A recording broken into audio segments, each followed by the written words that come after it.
Hey guys, welcome back to SnapDudes. In today's tutorial, I'll teach you how to create this cute ice cream animation in Blender.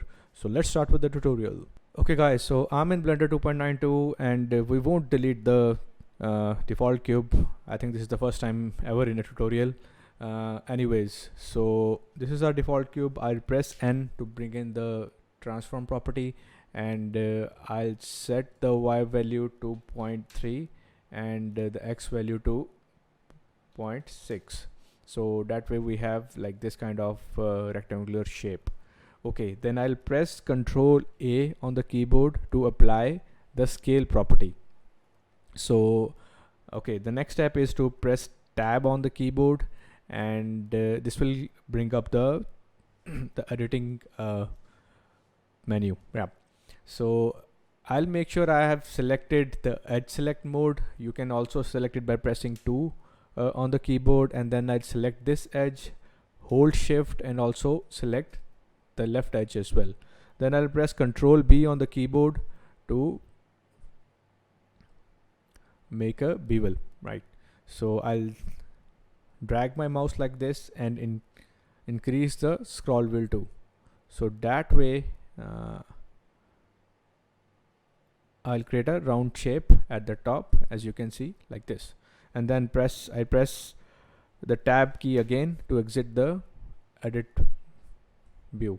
Okay, so now we can apply some bevel to these edges too. So I'll go to the modifier tab and then click on bevel, right? So I'll set the limit angle to none, and I think I'll increase the segments to say 5 looks fine, and also decrease the amount to say 0.03.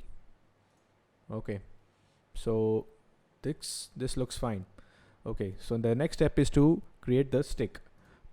So for creating the stick, I'll do something similar. I'll press Shift A, which will bring up the add menu, and then I'll create a cube again, right? I'll scale this way down by pressing S on the keyboard and then dragging my mouse, and then what I'm gonna do is I'll press G and then Z to move it into Z direction, so something like this. Okay, so again I'll do the same thing. I'll decrease the Y value to something like 0.032, and also I'll press tab, go into the edit mode, shift and drag to like view the object, and then I'll select both of these edges by pressing and holding shift, and then Control B to bevel it, so something like this. Yeah, so I can move it further down, so I'll press G and Z to move it down like this, and then I'll press tab again to go to the edit mode, and then I'll press 3 on my keyboard to select this face. So I can also press backslash to just view this object. It will hide away everything. So I'm on the face select mode, and then I'll click on this and press G and Z to move it to the up. So yeah, this looks fine, and I'll press the backslash again, so which will bring up all the objects. Okay, so now I'll select both of these, press G and Z, and bring them little up like this. Okay, and now we'll add a cylinder. So again, press Shift A, go to mesh, and then cylinder, and maybe we can increase the segments to say 64. Make sure you don't click anywhere before changing these values, otherwise you have to like add the cylinder again. Okay, so now I'll press tab on my keyboard and then make sure I'm on the edge view by pressing 2, and then I'll alt click and then click on this edge, so this will make a like a loop selection, and then I'll press Ctrl B to bevel it slightly, right? I can reduce the number of segments by scrolling down, so I think this looks fine. cool. And I'll scale this a bit, press G and X on my key, G and Z on my keyboard to move it down like this. Okay, at this point we can set up the camera. So I've deleted the original camera, so we can add a new one by pressing Shift A and then going to camera. So this will bring up a camera. So again, it's at the origin point, so maybe we can move it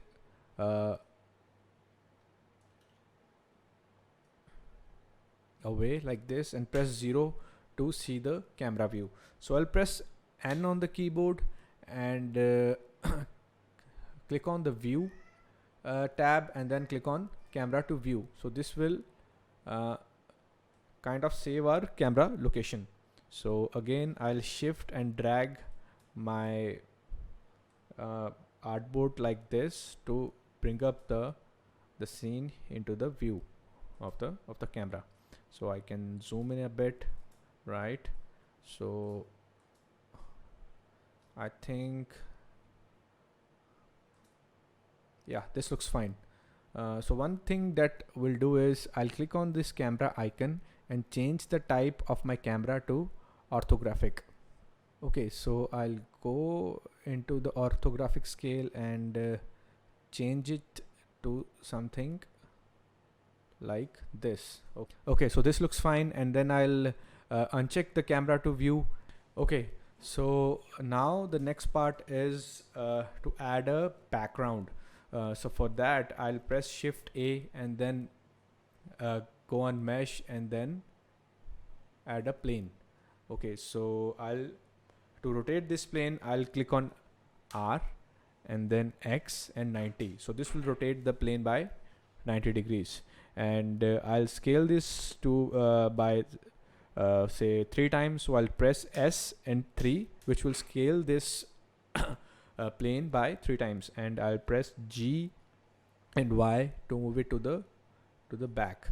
So again, by pressing 0, I'll go to the camera view and I'll arrange my my background in such a way that it covers this whole background.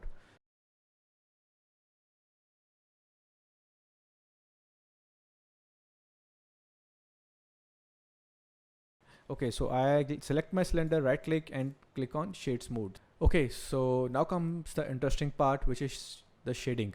So we'll start with the ice cream first, and then I'll click on this icon over here to bring up the shader editor. So I'll click on shader editor. So you will see we'll have a material already applied on this. So if there is no material, you can click on new and then which will bring up the principal BSDF. Okay, so to show these 3 colors in an ice cream, we can start with the color ramp. So I'll press Shift A on my keyboard, click on search and type in color ramp. So yeah, this will bring up the color ramp. So I'll connect the color ramp to the base color and then I'll add in the colors. So so here I'll add in the hex values. So I have already like kind of selected these colors, so I'll add in those. Okay, so I'll first add in the first color,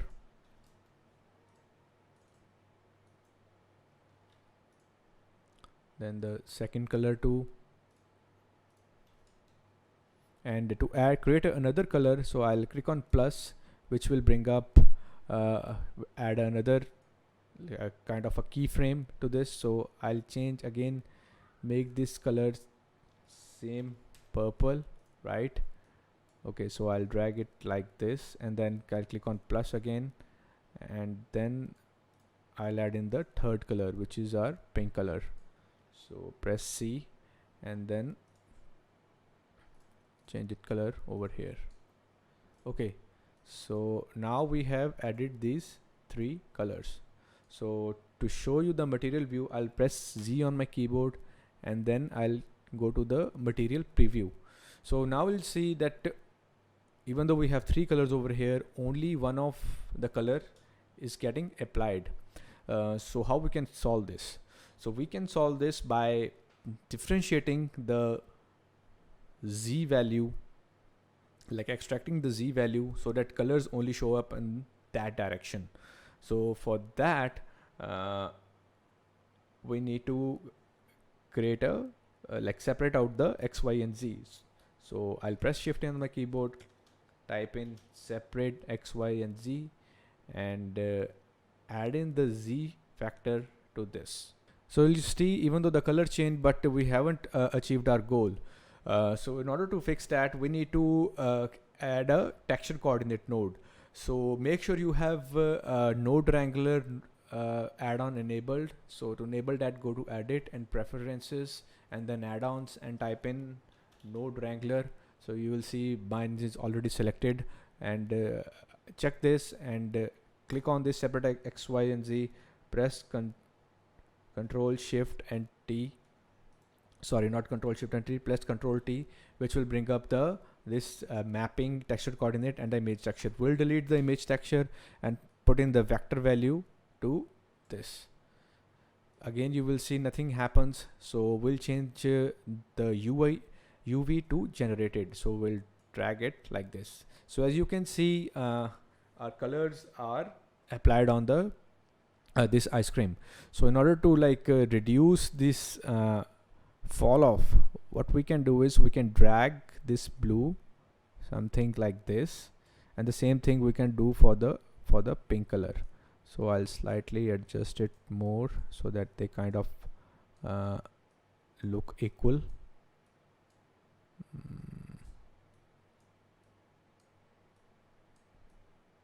Okay, so this looks fine. And also one more tip over here, guys. If you put in the y value into the factor, so it will it will kind of show in the texture in a y coordinate, and if we go to the x, it will show in the x coordinate, which is this. So we'll keep it to z, right? Okay, so the next step is to add some bump.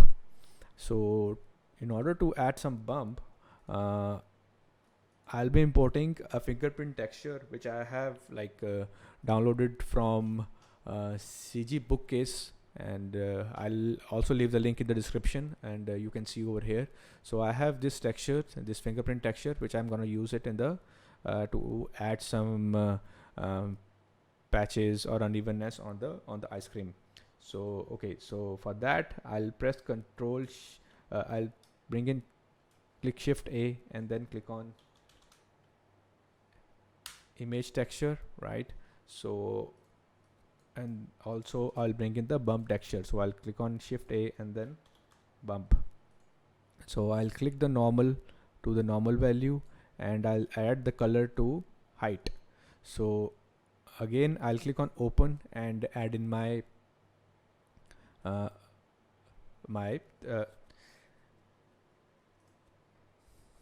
and click on open, and I'll click on open, and I'll add in my fingerprint textures. So my fingerprint texture is stored here. So I think 2K is fine for this image. Okay, now you'll see that some bump is applied on the ice cream. So we'll decrease the strength. Right now it's too high, so we'll decrease the strength to say 0.4. This looks fine. And if you want to scale the texture, then you can do the same thing. Select this node and press Ctrl T, which will bring up the texture coordinate. Okay, so one thing that we forgot is we need to unwrap this, right? So to unwrap this, we need to press tab, right, which will bring up the edit mode. Click on press A, which will select the whole ice cream, and then press U, which will bring up the UV mapping property. So for that, here we will use the Smart UV project. So, and then click on OK. Okay, so now we need to also add some roughness, right? So for roughness, what we'll do is I'll select this color and plug it into the roughness channel. Okay, so this looks fine, and I'll add in a color ramp over here, right? And I'll change this black value to some gray value. So I think this looks fine. Maybe we still need to like decrease the scale, so I'll select and drag all on all three and press 0.5. So this will, I think this kind of looks fine.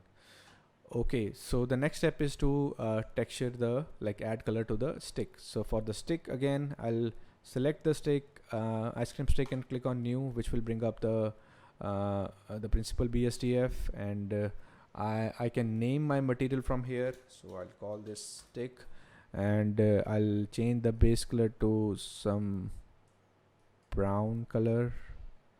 I think this looks fine. Okay, so yeah, this looks fine. And now we'll add texture to the to this cylinder. So again, I'll press tab on my keyboard, press A, which will select everything, press U, and then Smart UV project. Click on OK. Okay, so we'll apply a image texture on the cylinder. So in order to do that, make sure your node wrangler is enabled, and then click on this principal BSDF. I have created a new material, and I'll call it base, and then I'll press Control Shift and T, which will bring up this window, and I'll select my material. Okay, now I'll select the material. So I have this material. I'll also leave the link in the description, but it was downloaded from CCO Textures. And okay, so I'll select the marble color, marble reference, and the normal map. I'll exclude the displacement and click on principal textured file. So this, what will do is this will automatically apply the texture on this. Even though we can like change the UV projection a bit, but I guess in this scene it works fine because we are only rendering this section. So okay, the next step is like change the background color. Again, I'll change the color, name my background, and maybe change it to like slight pink. So I think we are done with the texturing part. So now we can move to the lightning. So for the lightning, I'll first of all I'll add an HDRI map. So I'll click over here on the world properties, and then I'll click on color, color this yellow icon, and then bring an environment texture. So I'll click on open, and then HDRIs. So I'll leave the link for the HDRI I used in the description, but for this scene I use this Autoshop HDRI, and click on open. So again, I press Z on my keyboard and then click on rendered view. So as you can see, our render looks a little bit flat, right? So one thing we can do is add in an area light. So to add in an area light, I'll do the same thing, press Shift A on my keyboard, and then click on light, and then area light. So which will bring up the area light. I'll press G and Z to move it to the top, and then I'll rotate it by pressing R and Y 90 degrees. So this will rotate the my light into to 90 degrees in the Y direction. So I'll press G and rearrange my light a bit. Okay, and then I'll create a copy of the light by pressing Shift D, right, and then escape, and then press G and X and move it in to the right side. So I'll rotate it by 180 degrees, then I'll press R, Z, and 180, which will rotate the light so that it falls on this ice cream. Okay, so again, if I press the rendered view, it looks something like this. So make sure I'm on the render engine, which is Eevee in my case. And one more thing we can do is we can add some subsurface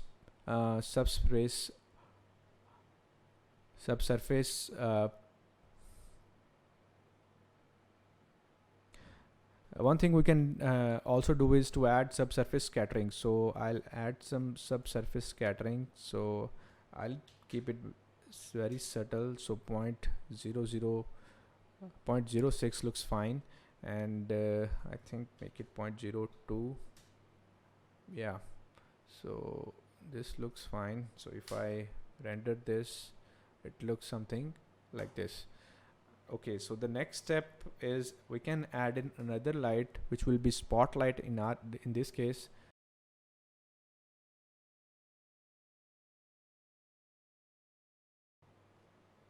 And make it something so that it falls. We have a nice backdrop. So I'll increase its strength. So G Z, move it like this, and maybe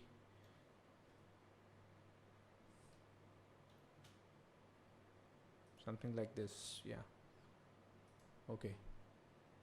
So I can reduce the size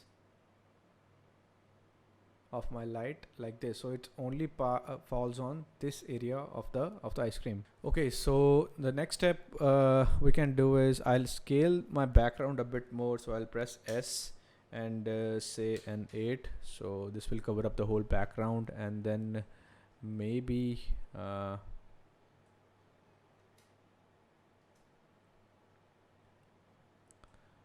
make sure I'll uncheck the camera to view, and then maybe move it to slightly to the back. So press G and Y to move it to the back. And for the environment texture, I'll decrease the strength to say 0.3. So again, I'll increase the light intensity. So I'll make it say 500. Same one for the left. So make it 400, right? And the top I can make it say 900. So yeah, it looks something like this. So in order to add some more drama to the scene, I can go to the render view and then go to color management, and then select look to medium high contrast. So our background kind of looks a little bit dull. So to brighten it up, we can change the emission color.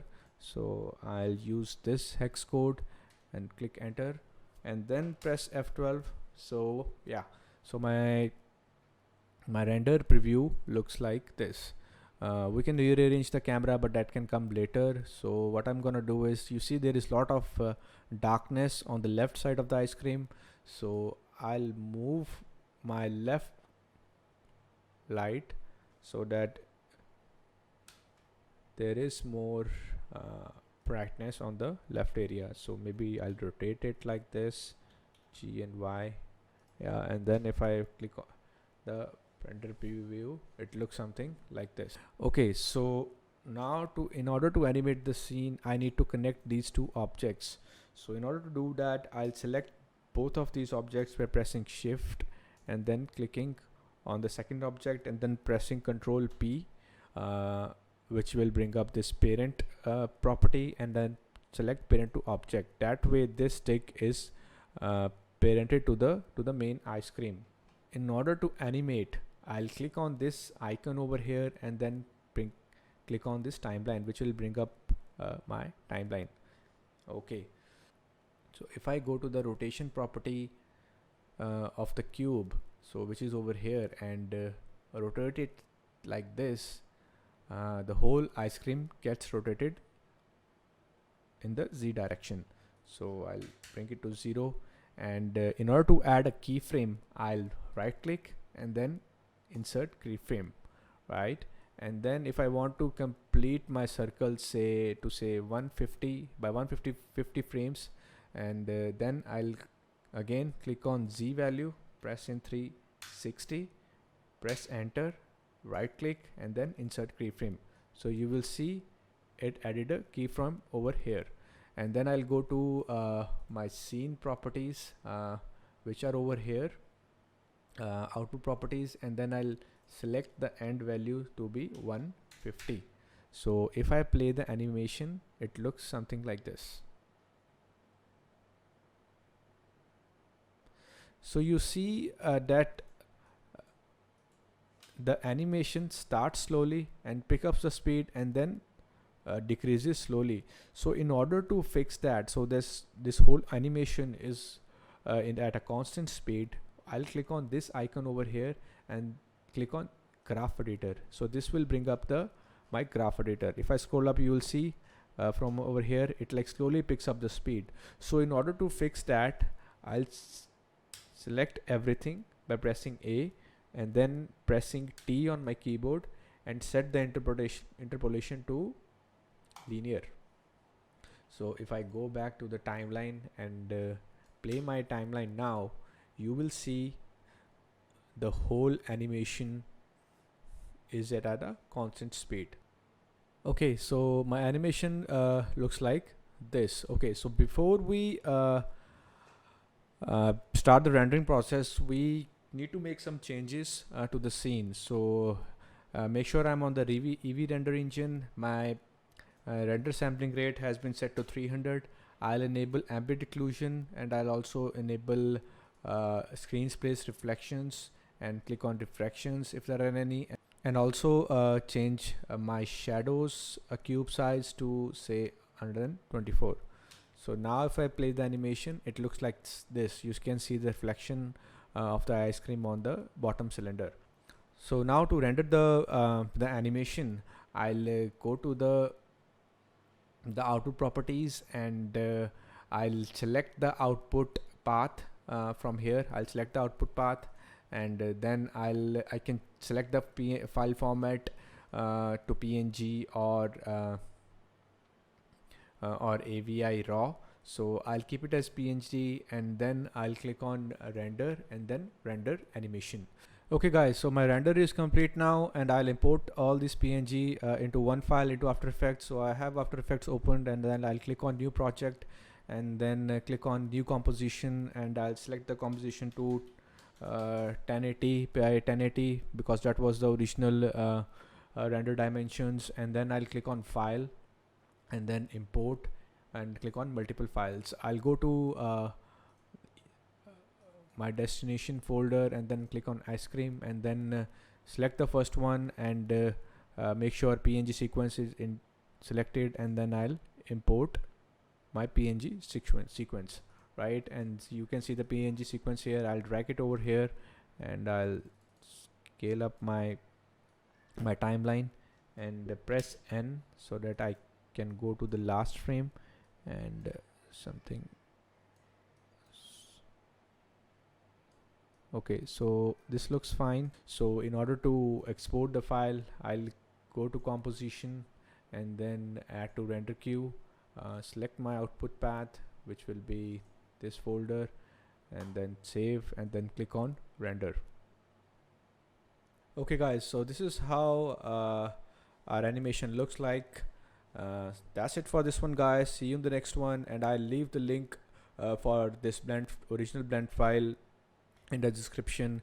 You can donate and support the channel through Gumroad. So see you in the next one. Bye bye.